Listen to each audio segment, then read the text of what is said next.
Good afternoon to all our listeners and viewers of the NDC Heartbeat podcast. We're happy to have all of you who are on WeFM, Vibes FM, Spice Capital Radio, and now Talk Grenada. They are at 90.1, and you can also get them during the week. Well, for today's program, we will share with you a report coming in from Rhonda Henry. She is the PRO for the constituency of St. Andrews Southeast, which is represented by caretaker candidate Senator the Honourable David Andrew.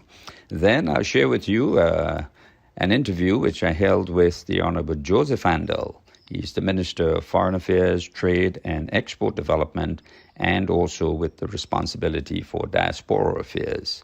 We will then share with you reports coming in from ministers and caretakers on the effects of the heavy rains in the constituencies during late Friday night and into Saturday. Then we will close the program with the Honourable Philip Telesford, Minister of Social and Community Development, Housing and Gender Affairs, in his then capacity as acting Prime Minister. He was addressing the issue regarding rising violence and crime in Grenada and how each and every one of us in the various communities can contribute towards eradicating, lessening, mitigating the issue of crime and violence in our society. That's your program for today. Join us again next Sunday, where we have another equally interesting episode. Until. Hello, good afternoon to the listeners of the Heartbeat program. I am Rhonda Henry, PRO for the St. Andrews Southeast constituency, ably represented by Senator the Honourable David Andrew. I'm here to give brief reports on some of the things that has been happening in our constituency over the past weeks and months. First off, I'd like to say that we have continued with the housing assistance program, and over the past 8 months, we have repaired 42 homes and we have built 8 new homes. With one brigade, we were able to accomplish this much. As you travel the areas, the communities from Telescope to Crochet, you'd see that there were a bit of road work done. And just to mention a few, the community of Telescope, Grants Bacolet, and Mamacan, there has been an ongoing project in Post Royal with a broken road. We have the backfill that continues. Now along the coastline, the eastern coastline, we are affected greatly by the sargassum seaweed, and we have 3 teams temporarily addressing the situation, one at Mackey, one at Subies, and one at Grenville. So they remove manually the seaweed when it comes so that it doesn't gather and create this stench that we know the people in our constituency has been dealing with for years. So it has helped tremendously in terms of debunking the stench that comes from the seaweed. The heavy machineries have proven to be more destructive to the shoreline, so we have to bear in mind and be environmentally friendly. So this has been our temporary solution to manually remove the sargassum seaweed and prevent it from gathering on the shoreline. Wednesdays, that's the day our representative visits the communities throughout the constituencies. So each week he'll visit a different area during the morning period. He gets the opportunity to engage with some of the elders, some of the shut-ins, those who are sick and cannot come out but would like to see him. And he does that during the morning period on Wednesdays. And during the afternoon from 2 to 4 p.m. you can find him at the branch office located at the back of the Ariza Credit Union in Grenville. We have continued our town hall series every 3 months, as promised, and we have just completed our town hall series, which we began in the month of May and up to the middle of June. So in different areas throughout our constituency, we meet with persons in the community, in the communities. We hear their concerns, their suggestions, their questions. Our representative gives account on what has been happening and what the things that are in the pipeline for our constituency. So I'm happy that you've given us the opportunity to share on your program, and we'll update you as time proceeds. Thank you for having me. Blessings to all. Good afternoon, Minister Handel. It's a pleasure for us to have you on Heartbeat today as the Minister responsible for Foreign Affairs. It is my pleasure to just, ask two questions of you. First of all, it is generally perceived by the public that the Ministry of Foreign Affairs does not show any tangible deliveries like other ministries, but in fact, the Foreign Ministry is generally involved in several foreign and at times local negotiations with embassies and others so as to bring about tangible results of projects, loans, and other intangibles which benefits the country. I know you have done quite a bit of traveling over the last several months. Could you share with our viewers and listeners some of the negotiations you have been involved in and some of the tangible, benefits your ministry has been able to deliver over the past year or so? Good afternoon, Terry, and thank you very much for having me on the Heartbeat program again. And I'd also like to say good afternoon to all of your listeners. Regarding the Ministry of Foreign Affairs Trade and Export Development, which very often people tend to overlook the last two aspects of the ministry. Indeed. We are sort of like the midfielder and so on the football game, in that you only hear about the ones who score the goals. Yep. But without someone to feed the ball to them, Exactly. then all is lost. So we are the first point of contact generally with the international community. And as a result of that, if we drop the ball, nothing gets done. Yeah. Because it comes to us and then we filter it out through to the respective line ministries or other government departments and bodies. Absolutely. Yep. So we work in tandem with the OECS and CARICOM. Many of the negotiations that we engage in are not bilateral but multilateral with the European Union, within the community of Latin American and Caribbean states, CELAC, Right. within ALBA, within CARICOM, CARIFORUM, and so on. So we have been able to engage quite successfully within that multilateral framework on a number of initiatives together with our Caribbean partners. Right. By now, probably everyone has heard about the Bridgetown Initiative, which came out of Bridgetown, Barbados. The essence of it is that the international lending community must factor in the vulnerabilities of small island states in the Caribbean and must offer a break whenever we are faced with any form of disaster, such as the recent pandemic. Right. We are smack in the middle of the hurricane belt, so that in the event we are struck by some form of disaster, the stringent conditions that normally apply must be put on hold until we are given an opportunity to regain our footing. Because if you're fighting to rebuild constantly and at the same time saddled with very often onerous repayment conditions, then you'd be like a dog trying to catch your tail. We have successfully navigated our way into the Afrexim Bank, which is a development bank of Africa, or for Africa and its diaspora, Right. where concessional financing is available. We have already borne some small fruit from that. The recent Unleashed exposition that was hosted Right. by the Creative Affairs Office, was funded by Afrexim Bank, and the potential for that is almost limitless.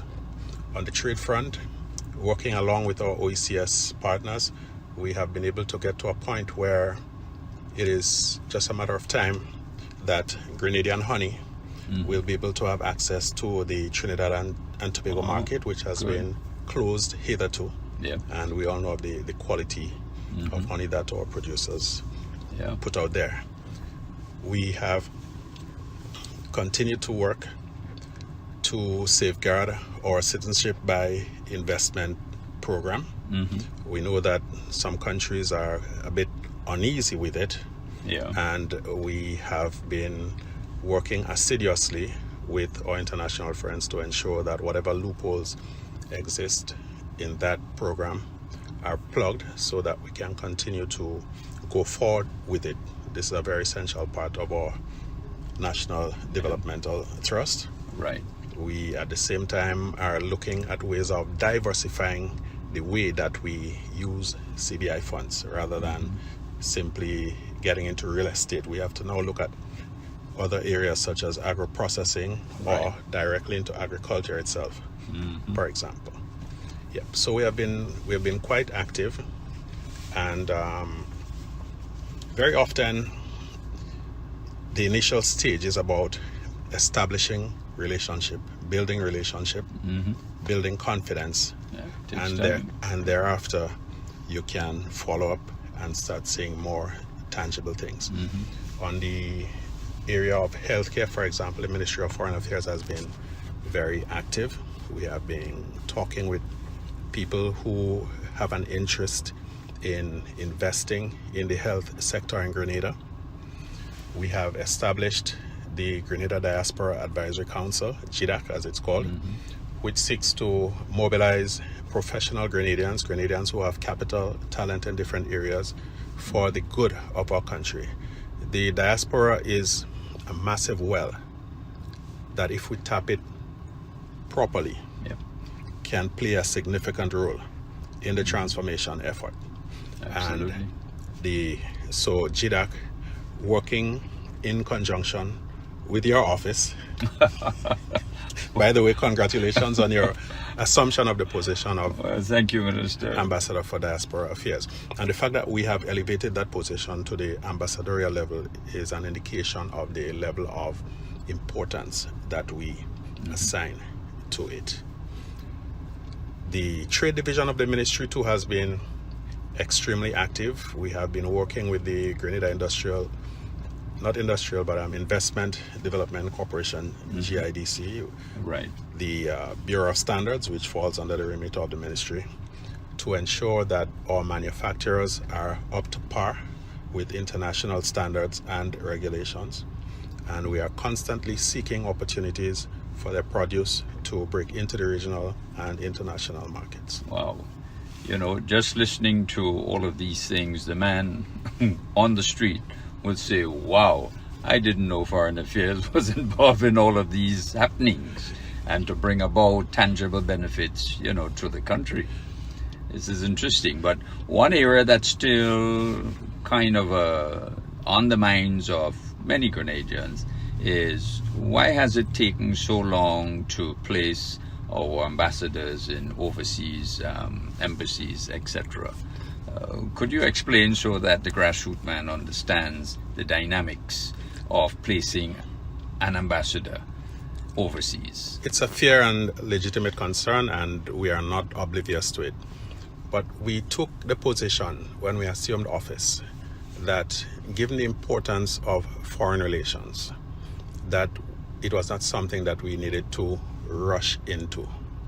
And so we, for the first time, as far as we know, in our history, in our post-independence history, we did not just rush to get a number of our political colleagues into ambassadorial positions or positions as consuls general and so on. We figured that the talent pool in Grenada goes beyond the NDC. and that there are many people who are not within the fold of the party who are quite capable of and willing to make a contribution towards the national development effort.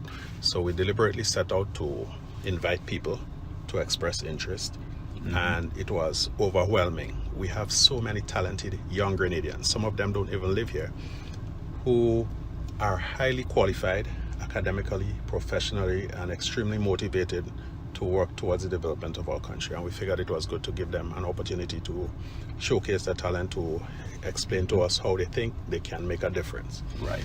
And in addition to that, we embarked on a training program. We have had a number of initiatives up to this point, and it's something that will be ongoing. Because what we want is not only somebody to be an ambassador or a consul general or first secretary or a consular officer, and then if something happens to that person, we're back to square one. Right. So we are sort of developing a pool of people with that capacity or those capacities. Okay. So that at any one point in time we have more than one option to call upon. Then some of it, the appointment of diplomats is not 100% in the hands of the sending country. The receiving country first have to agree to accept your nominee. Right. So that was one of the reasons too that we delayed a bit in announcing names, because it can be offensive if I'm sending a representative to you and you hear it out there before I have communicated with you, before you have had the opportunity to vet the person or to do whatever due diligence checks you have to do. Yeah. And remember that the receiving country is not obligated to accept your nominee. Yep. So you don't want to put your friends in potentially compromising positions. Right. So, well, this is something that the grassroots man would gravitate to and clearly understand, because a lot of folks think that you just announce the person and next week they take up office. Right. And then there is another element. Our head of state is the King of England. So even after the receiving country agrees to accept your nominee, we have to get what you call letters of credence from Buckingham Palace. Head of state. Yes, head of state. So our Prime Minister is the head of government, but the head of state is the monarch, and represented here by the Governor General. So until and unless we change that arrangement, which can only be done, as far as many legal minds see it, through a referendum, we'll be kind of stuck with that process. So every ambassador that you want to place overseas, you must first get this letter of credence from the King of England. Yes. And prior to that would have been the seeking of agreement, what we call agreement, which is simply the expression of the receiving country that they agree to accept the person that you have nominated for the ambassadorial position. So very often, and again, you can't really blame people for that. If you don't know something, or you think you know, then people might go off on a tangent and say things based on what they hear or they read in the press, and so on. So, and other countries, would you say, have suffered similar situations? Well, once you are, I know of one sister Caribbean country who wanted to do a particular thing, and they were not able to do it at the pace at which they wanted to do it. There's another thing that, again, could be contentious in terms of the appointment of diplomats. Generally speaking, if you're a citizen of a country, it is not good practice to appoint you an ambassador or a consul general to that country. Right. You may not be able to enjoy the same privileges and immunities that a non-national of that country who is appointed to serve in that capital would enjoy. And so it can limit or even compromise your ability to be fully effective. Yeah, definitely. So even in cases where we have quite capable people who live in the diaspora because they have citizenship of the country where they reside, that can be very, very awkward. Yes. So some battles are best fought by avoiding them. Absolutely. I think, your explanation certainly, in my opinion, will resonate with the grassroots man, and now he's better able to understand the length of time that has elapsed so far by your ministry. No, I understand too. There's another element to that. Then you must never discount the partisan aspect to governance in Grenada. Unfortunately, we have got to the stage in Grenada where many of us see the issue of governance almost in terms of a cricket game where it's my turn to bat and the other side has to chase ball in the Hudson for the next 5 years or so. And that won't go away overnight. But we must always remember that at the end of the day, we are all Grenadians. We have an extremely small population, just a shade over 100,000 people. And if every time a government changes, we sideline half the population, all we are doing is denying the country the ability to utilize the skills and the talents of those who are sidelined. We cannot be naive. Yeah, and of course, there are certain sensitive positions that you will not entrust with certain people given the sensitivity of it. Yeah. That is a given. It happens in all countries, of course, and in all systems. But notwithstanding that, we have to start treating our Grenadian citizens not as in-laws whenever there's a change in administration. We have to give people the opportunity to prove themselves, and in the vast majority of cases, you give someone a responsibility, they have the skills and the talent to execute the task, they have a clear mandate, you have proper mechanisms to monitor, to evaluate, and so on. People will do what they have to do without getting into mischief. Yep, absolutely so indeed. Finally, Minister, of course, our diaspora is so wide, so varied, so full of talent, so full of opportunities for Grenada. I know that there is a policy on diaspora affairs. What, in your opinion, therefore, is your government's vision for the diaspora? We see the diaspora as an extension of the Grenadian family. And their presence abroad is something that we must leverage as we seek to transform our country.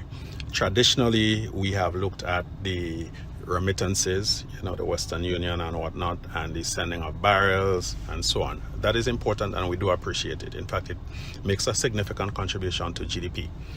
However, there is so much more that the diaspora, if properly harnessed, can contribute to Grenada. I mentioned GDAC. GDAC has already embarked on its first project, which is to work with Grenadian medical professionals who reside in the diaspora so that they can offer their services to Grenada.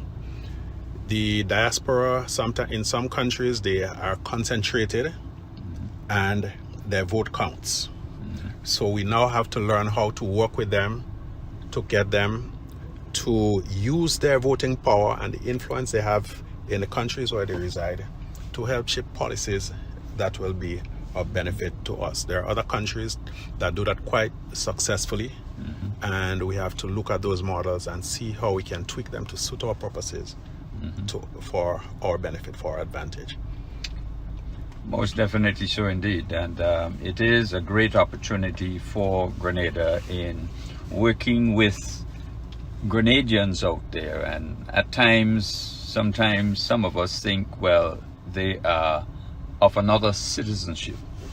We have to come to the realization that all of us are Grenadians, and therefore all of us must pool our resources and talent, skills, etc. for the betterment and upliftment of the country. So thank you for this discourse this afternoon, Minister. Highly appreciated. And are there any closing remarks you wish to share with our viewers and listeners? Well, thanks for the opportunity again to be with you in this little chit chat on the Heartbeat program. And I just want to encourage people to that we have to take a broader view of things, that we have to fight against the tribalism that has encroached in our system of governance over the past few years. We have to start learning to embrace one another, to accept and to understand that differences do not have to devolve into hostility and so on. In fact, it is out of different viewpoints that very often you get progress. The old Marxists would talk about dialectics and so on. I won't get into that. Yeah, but it's important that we learn to embrace one another. We have to, again, reset our mindset. We have to rediscover the community spirit, the spirit of getting up and get, because if we continue along the path that has been set for us over the past 2 or 3 decades, where many people have developed a sense of almost of helplessness. If we continue along that path, our country will never rise. So we have to learn to discover our inner talents, to work together, to maximize opportunities that we have.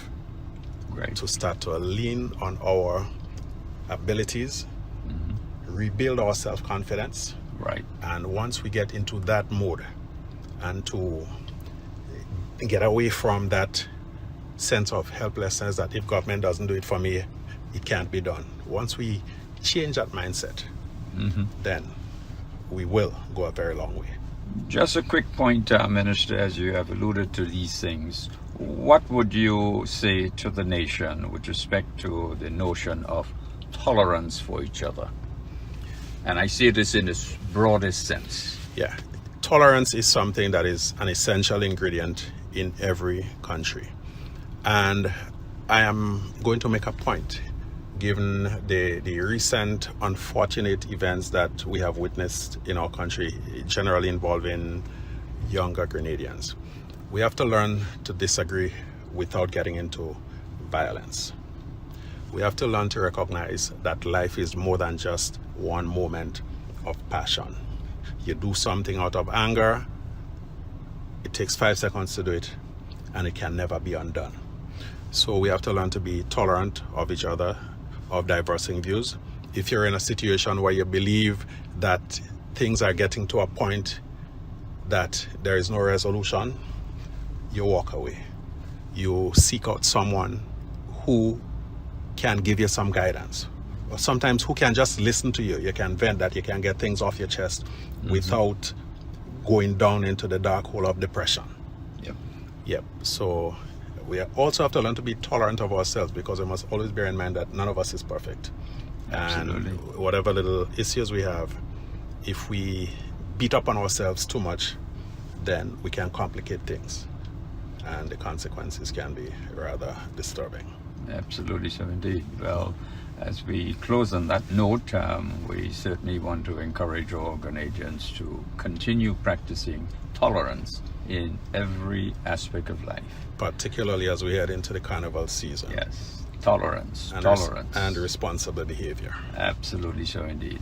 Thank you, Minister, for joining us on the Heartbeat today, and we'll be heading over shortly to chat with the chairman of the CBI program, Mr. Richard Duncan, as we try to analyze how the CBI, Citizenship by Investment program, can interact with the diaspora and bring about that sort of economic involvement and togetherness for the benefit of our citizens and, of course, Grenada. So thanks again for joining the Heartbeat, and hope we can chit-chat again sometime in the very near future. Thank you, Terry, and goodbye to all the listeners. Everybody enjoy your Sunday, and I wish everyone a very happy and peaceful carnival season. Great. Thank you very much. Okay. Greetings to all of the listeners of this NDC Heartbeat program. This is Claudette Joseph, your caretaker for the constituency of the town of St. George. Just touching base and reaching out to the people of the constituency, especially the people of River Road, where there was some flooding yesterday due to the heavy rains that occurred. I will be visiting the area during the course of today, and to do some assessment, and just to let you know that the Ministry of Infrastructure is working assiduously to complete the project there that will attend to the flood mitigation. I would also like to thank the Minister for Implementation, Mobilization and Transformation, my comrade Andy Williams, for the swift work that he and his ministry undertook in stabilizing the area at H.A. Blaze Street that collapsed due to also the heavy weather and the age and vintage of the structure beneath. That area will be sorted out very shortly so that traffic can return to normal. So, see you soon in and about the constituency of the town of St. George. Thank you very much. Hi Terry. St. Mark, just as other parts of the island, did experience its share of land slippage and so on, especially on the main road. All right, that road leading from St. John from Guelph all the way up to St. Patrick's, where the boundary of St. Patrick's meet. The landslides or land slippage was not major. We wouldn't term it as major. Um, Thankfully, there was no damages to properties per se, except for in one area in Waltham. Um, there was a slippage that um, took away a step leading to a little village there where they normally access on the main road. So that would provide some challenges for the people or the residents in that little village right there. Um, Other than that, Terry, we were able to get everything under control thanks to the Ministry of Infrastructure for the timely response, as well as members in the community. I would like to express my heartfelt appreciation to each and every one of them. The community spirit is one that it was remarkable to see the villagers, coming out and assisting with the cleanup process. And we will continue our cleanup process on Monday, God's will. Tomorrow, hopefully once we get enough sunshine and so on for the rest of the day, and by tomorrow, because the slides and so on that is there, it's very saturated. The soil is very saturated. So if we can get good sunshine, it might be it will be easier for cleanup. But we continue our cleanup process and so on. And thankfully, the debushing program will be on from Monday, God's will, tomorrow, God's will, Monday. So we also will be utilizing the debushing gangs to assist in the cleaning of drainage, as well as reopening of some of the drainage and assist with the overhangings, especially we are in the hurricane season, Terry. So we are doing our part in St. Mark. And once again, I say thanks to you for accommodating me. Just a brief update on what we are doing here in St. Mark. All right, have a good one. God bless. Stay safe. This is Senator Gloria Thomas, caretaker for St. Andrew Northwest. Because of the heavy rains during the course of Saturday, we experienced the overflow of the Baltazar River, causing vehicular traffic to be diverted. There were also landslides in the Baltazar area. We experienced landslides in the village of Mount Horn, on the road leading to the hospital, and on the slopes near the Child Development Center. We also got reports that the efforts made to stabilize the banks of the Monlong River has been compromised, seriously compromised, by the swift flowing water. In this regard, this area must be given urgent attention. We continue to reach out to persons in the different areas of the constituency to continue to inquire about the impact of the heavy rains in the area. Thanks. Good morning, brother Terry, and good morning to the Heartbeat program. Good morning to the people of Grenada, Carriacou, and PT Martinique. In the south yesterday, we had some very severe rainfall, and you had some places that got flooded and so. But there were no major damage in the south of the island. What we saw, we were doing some work on the Monush area, so even though a lot of rain fell, we had no flooding as you know that used to happen in the past. The road was good. The only part that had some flooding was the area that's by KFC, Monush Pasture, that road there, that inside road. And what we did, we are working with the Ministry of Infrastructure to do a design for that road. So in the next month and a half, 2 months, you will see construction beginning on that road. And basically, you had some flooding in various parts like the valley, Montu, and these areas, but nothing to cause severe damage. However, yesterday I was at the Monkuma area, and you had some land slippage taking place there. And up until last night, the guys were out clearing it up. In addition, on Friday, we had a case where HB Street got damaged, and Friday night we got Kenny to come and do some damage control to stabilize the road. And even though we had a rainfall on Saturday, it did not affect it.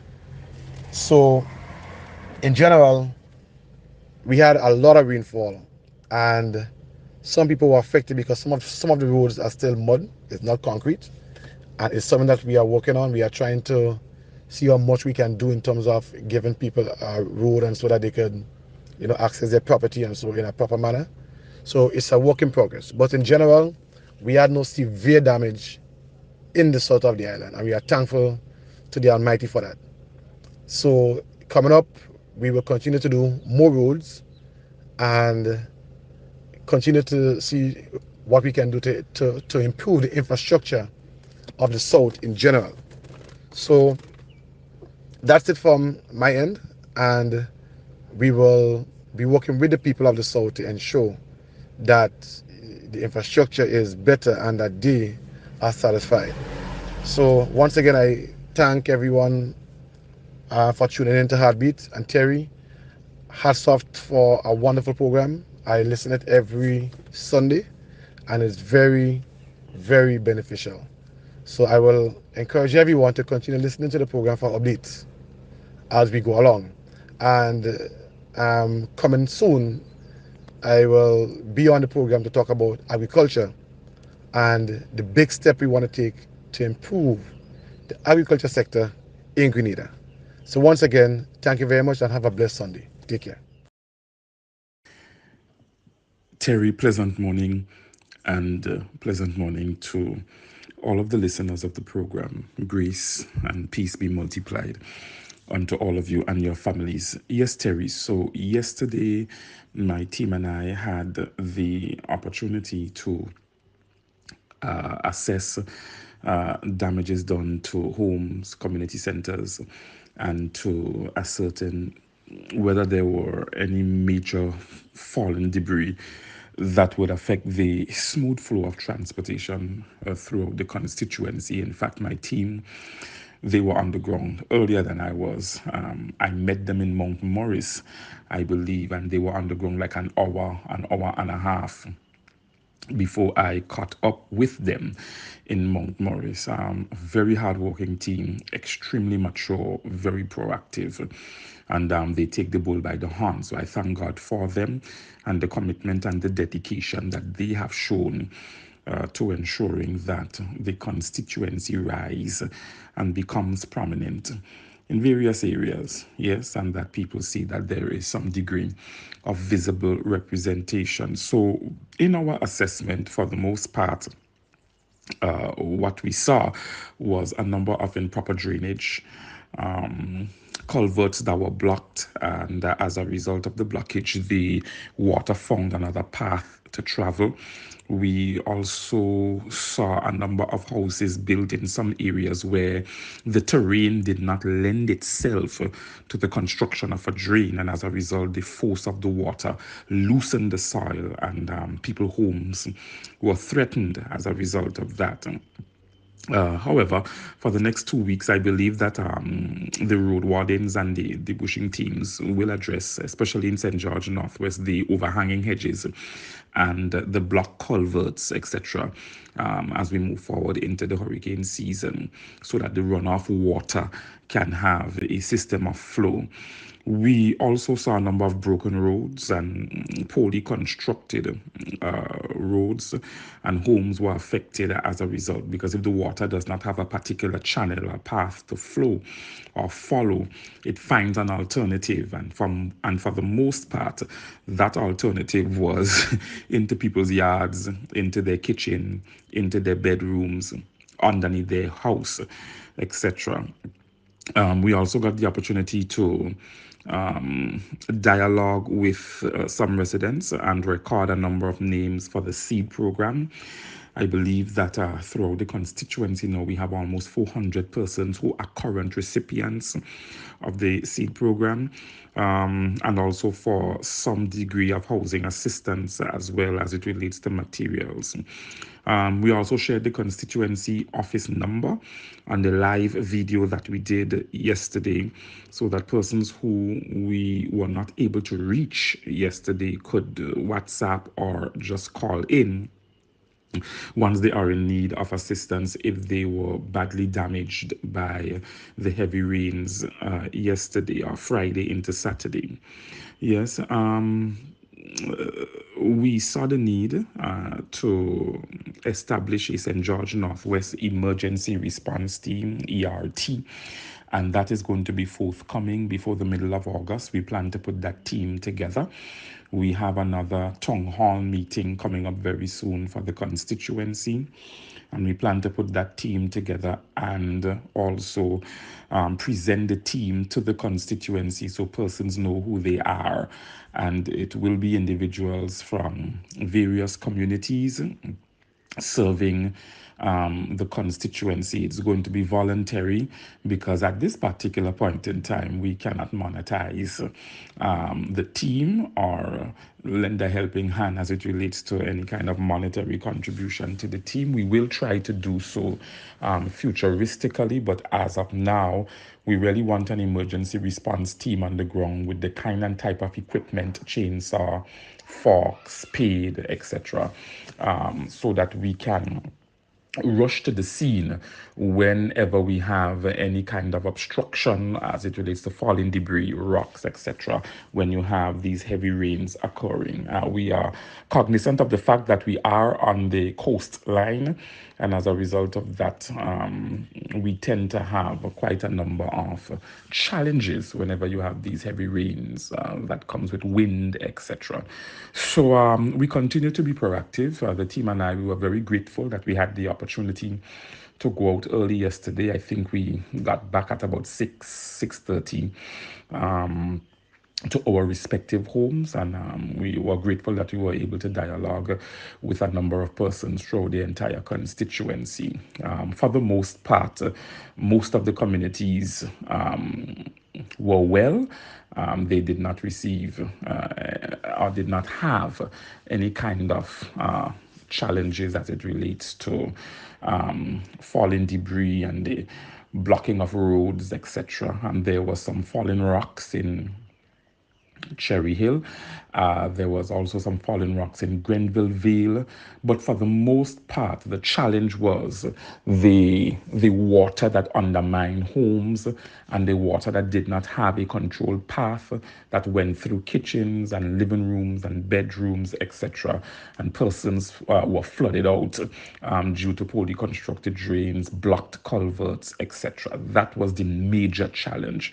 So we are indeed grateful that no one lost their lives and that persons are still alive and well throughout the entire constituency, and we will continue to remain vigilant, Terry. So God continue to bless you. This is our assessment from St. George Northwest after the heavy rains fell from Friday into Saturday.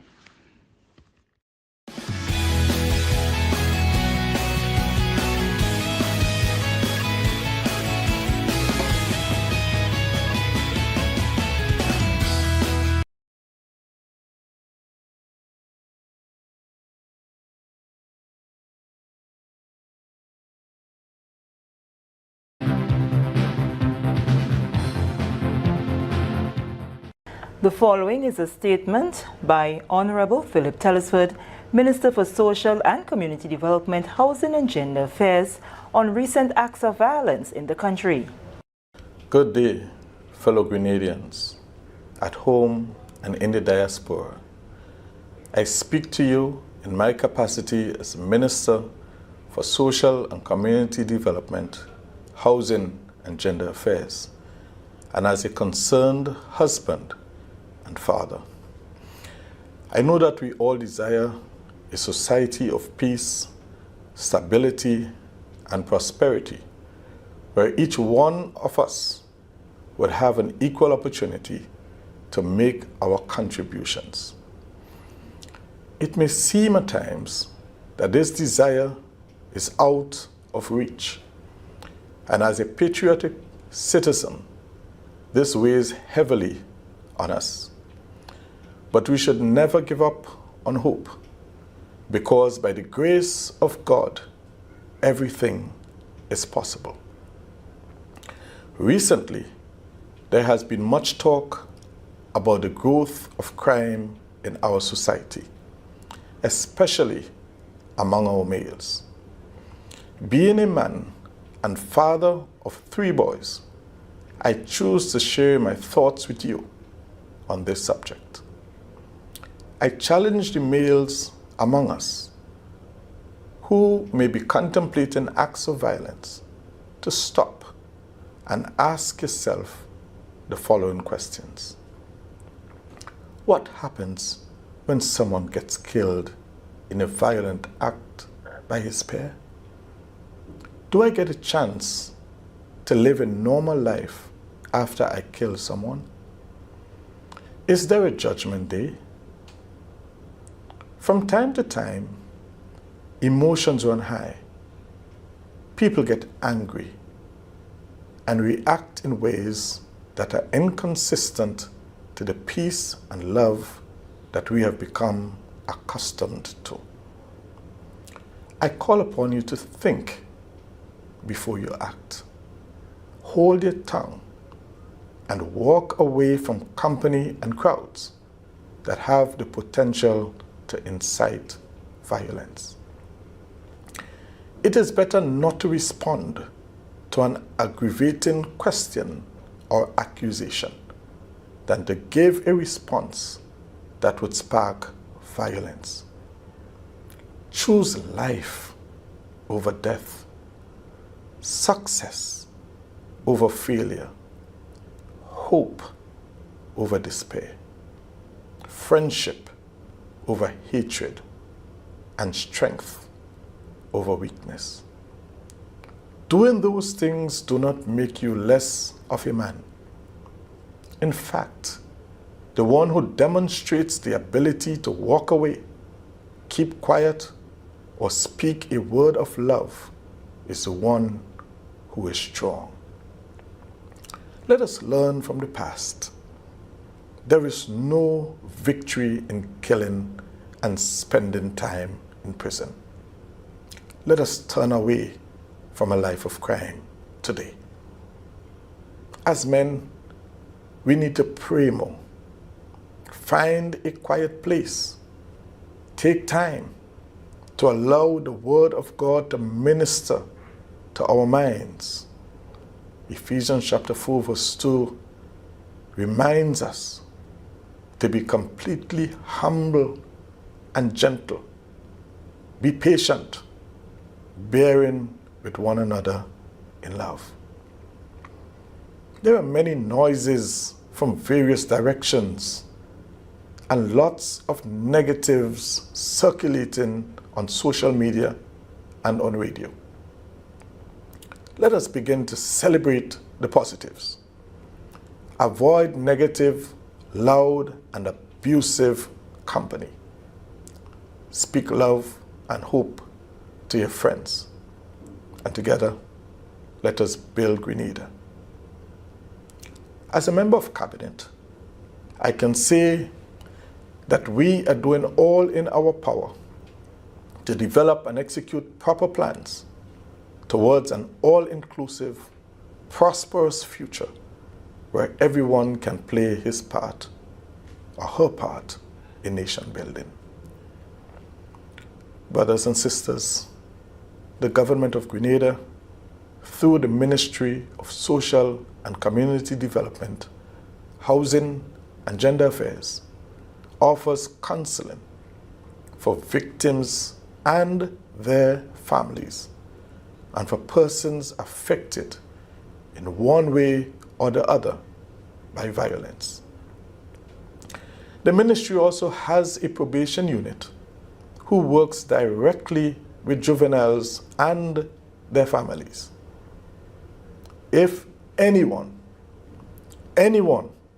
requires assistance from the ministry, you can call 440-2269. You can also call Legal Aid and Counseling Clinic on 440-3788 or 440-3789. Or you can also call the Special Victims Unit on 440-4739. I leave you with this quote from our big brother, Martin Luther King. Returning violence for violence multiplies violence, adding deeper darkness to a night already devoid of stars. Off quote. May the Lord bless and keep every one of you. Everything is possible. Recently, there has been much talk about the growth of crime in our society, especially among our males. Being a man and father of 3 boys, I choose to share my thoughts with you on this subject. I challenge the males among us who may be contemplating acts of violence to stop and ask yourself the following questions. What happens when someone gets killed in a violent act by his pair? Do I get a chance to live a normal life after I kill someone? Is there a judgment day?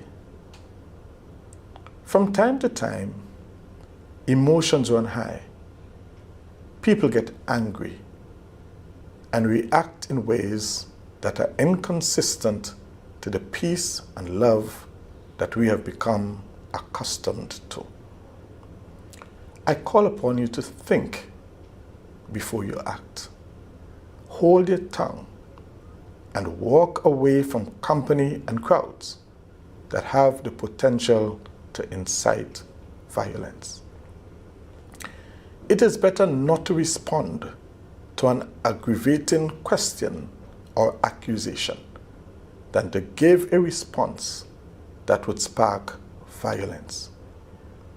Choose life over death, success over failure, hope over despair, friendship over hatred, and strength over weakness. Doing those things do not make you less of a man. In fact, the one who demonstrates the ability to walk away, keep quiet, or speak a word of love is the one who is strong. Let us learn from the past.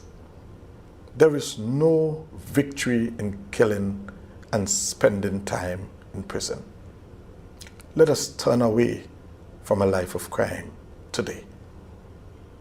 As men, we need to pray more. Find a quiet place.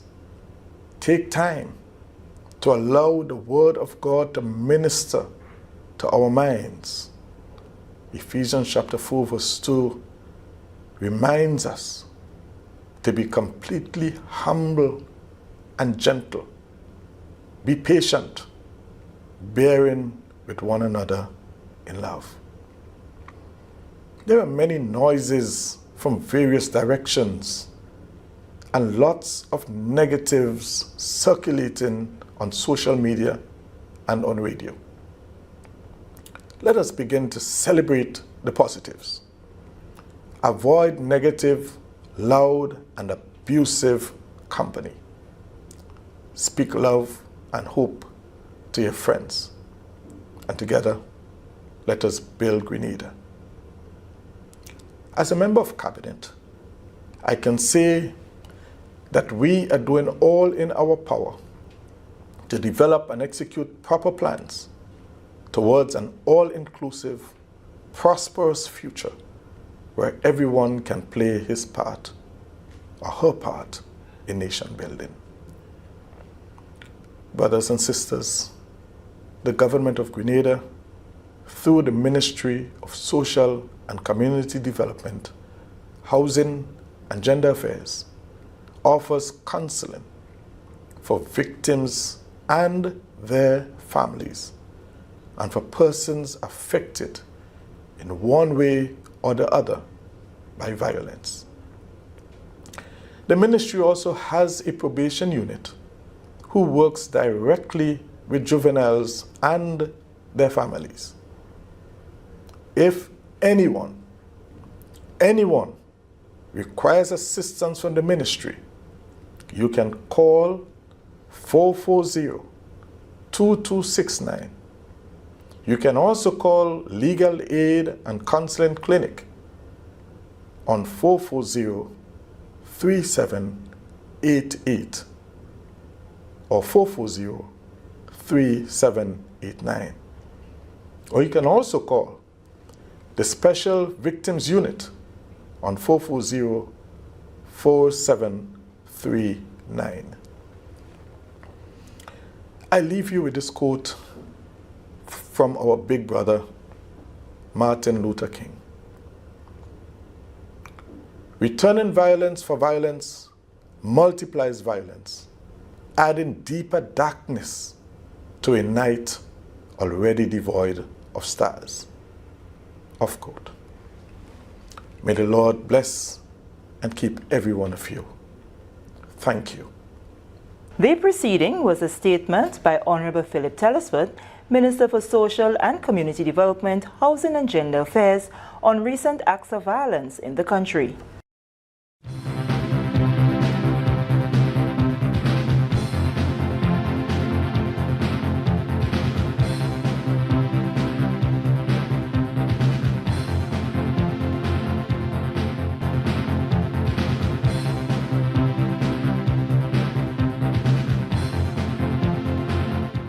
Thank you for being part of the Heartbeat today, and join us again next Sunday where we'd have more interesting programs and interviews for you. Have a great Sunday afternoon.